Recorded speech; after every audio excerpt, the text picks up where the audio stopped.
Pakistan has nothing, so they are forced to be creative. Poverty leads to creativity. So when I was in high school in Canada, we played a game called the World Game. In this game, it's very simple. You're put into a team of maybe 4 or 5 players. Each team is assigned a country, like maybe USA, Britain, India, Pakistan, Japan.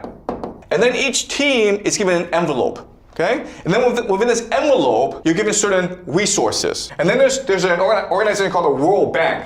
And what you're trying to do is you're trying to become the wealthiest country in the world. The way you do that is you take your resources and you turn it into commodities that the World Bank buys from you. But to create these commodities, you need resources, right? But different countries will have different resources. So the United States has everything, okay? And Pakistan is interesting because Pakistan usually gets nothing. There are no resources. But you're allowed to trade with each other, right? So even though you have nothing, you can go to the United States and beg and say, could I please borrow your ruler for today, okay? Then you go to Britain and says, hey, can I borrow your paper for today, okay?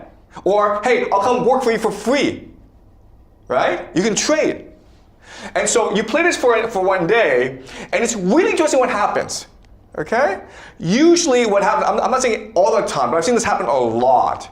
At the end of the day, you look at who are the wealthiest countries in the world, what happens is, well, the United States becomes number 1, okay? Why? Because the United States just has everything in the world. It is the wealthiest country in the world. It has just so much resources, okay? But number 2 is interesting. You would think it would be Japan and Britain, but it's actually Pakistan, okay? The country that starts out with nothing at all.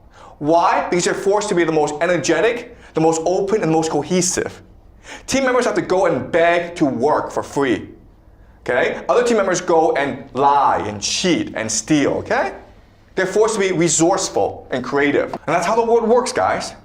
Just because you have the most resources, just because you have the most people, does not mean you'll win the game at the end.